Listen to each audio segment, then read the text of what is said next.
वक्त हम लोग धुनी वाले दादाजी के परिसर में और यहाँ के प्रमुख सर हमारे साथ हैं। हम धुनी वाले दादाजी के बारे में संपूर्ण जानकारी प्राप्त करेंगे। जय श्री दादाजी। जय श्री राय जी की आप सभी लोग, जहाँ तक मेरी आवाज़ जा रही है, आप सभी को का मैं वंदन करता हूँ, अभिनंदन करता हूँ। जय श्री राय जी की बोलता हूँ। मैं जिस जगह से, जिस स्थान से अपनी वाणी को आप तक पहुँचा रहा हूँ, इसको खंडवा नगरी कहते हैं। और ये दादाजी धुनी वाले केशवानंद जी महाराज के कारण ये धरती बहुत ही प्रसिद्ध हो गई और यहाँ हमारे देवों के देव, आराध्य देव दादाजी धुनी वाले केशवानंद जी महाराज ने समाधि ली है।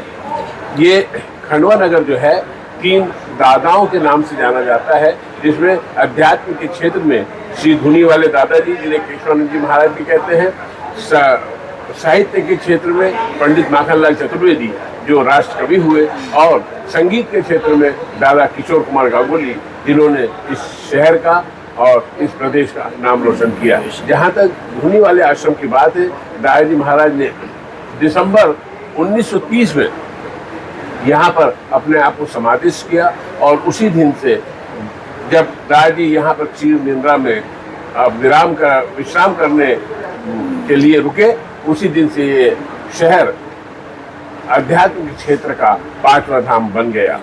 दादाजी धुनी वाले जो अपनी धुनी से यहाँ पर सबको अलौकिक शक्तियों से, अपने व्यवहार से, अपने साधन से लोगों को स्वस्थ करते थे, उनकी परेशानियां दूर करते थे। इसीलिए उनसे लोगों की अगाध विश्वास रहा, आस्था रही। उन्हीं के शिष्य रहे छोटे दादाजी महाराज, जिन्हें हरिहरानंद भोले दादाजी कहते हैं। उन्होंने 1942 में अपने आप को समाधिस्थ किया। उसके बाद से सतत ये ट्रस्ट स्वामी चरणानंद जी के मार्गदर्शन में आगे बढ़ता रहा। सन 1961 में इस ट्रस्ट का गठन हुआ और उसके बाद से सतत ये ट्रस्ट अपना कार्य निर्बाध गति से, निर्विवाद रूप से कर रहा है। वर्तमान में यहाँ पर जो मंदिर का स्वरूप है, ये 1969 में बनना चालू हुआ, जो 1978 तक बनता रहा। उसके बाद यहाँ पर दर्शनार्थियों का धीरे धीरे आना जाना बढ़ता गया। यहाँ पर दादाजी को मानने वाले 200-300 किलोमीटर दूर से पैदल चलकर अपनी मान्यता को पूरी करने के लिए दादाजी का निशान, जो फ्लैग होता है, निशान झंडा होता है, उसको लेके आते हैं और दादाजी को समर्पित करते हैं। दादाजी को मानने वाले जो लोग हैं वो पूरे विश्व में हैं। जहाँ तहाँ से वे अपनी बात दादाजी तक पहुँचाते हैं और दादाजी उनकी पूरी कामना पूरी करते हैं। ऐसा माना जाता है कि दादाजी कहते थे, जो मेरे नाम पे मैं उसके काम पे, जो अपने काम पे तो मैं अपने धाम पे। ये दादाजी का एक प्रसिद्ध स्लोगन था, वाक्य था। और इसीलिए वहाँ यहाँ का आम नागरिक दादाजी को भगवान स्वरूप शिव अवतार के रूप में देखता है। यहाँ पर सुबह से शाम तक 4 बार आरती होती है, पूजा होती है, सेवा होती है। और जितनी बार सेवा होती है उसका समय है सवेरे 4 बजे, जो स्नान होता है, दादाजी को नए कपड़े पहनाए जाते हैं, नया नैवेद्य बन के लगता है।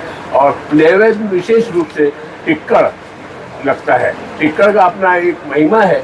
वो दादाजी का ऐसा सोचना था कि गरीब व्यक्ति यदि मेरे पास आता है और वो मुझे कुछ नैवेद्य के रूप में पेश करना चाहता है, तो उसके घर में आटा नमक तो होता ही है और आग जलती है चूल्हे में, उस पर वो एक मोटी रोटी, जिसको टिक्कड़ कहते हैं, सेक कर मेरे को तो नैवेद्य के रूप में प्रस्तुत कर सकता है। और उस पर चटनी, अचार, मिर्ची कुछ भी रखेगा, वो मैं सहज स्वीकार करता हूँ। इसलिए उनका जो महाप्रसाद हुआ वो दादाजी का टिक्कड़ हुआ।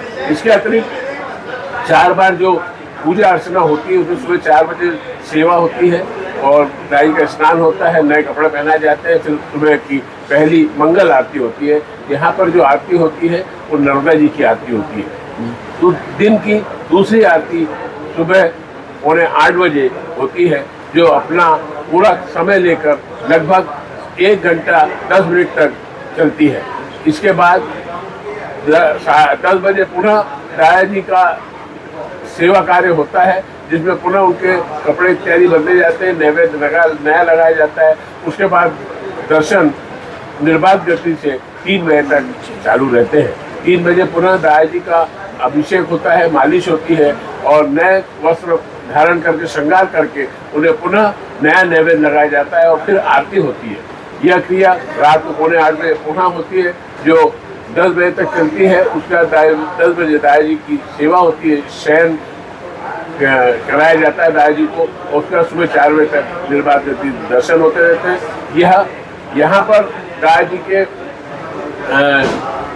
आश्रम में वर्ष भर में 7 महापर्व होते हैं जिसमें दीपावली होती है, छोटे दाई की बर्फी होती है, बड़े दाई की बर्फी होती है और उस पूरे वर्ष का सबसे बड़ा पर्व महापर्व गुरु पूर्णिमा होता है जो आज हम यहाँ मना रहे हैं बहुत धूमधाम से। लगभग 2 दिन में यहाँ पर 4 लाख लोग आके दाया जी की समाधि पे अपना शीश नवाएंगे, आशीर्वाद लेंगे और अपनी मनोकामना पूर्ण होकर जय जयकार करते हुए जाएंगे। मैं पुनः आप सभी लोगों को दाया जी की ओर से प्रणाम करता हूँ, जय जयकार करता हूँ। जय श्री राम।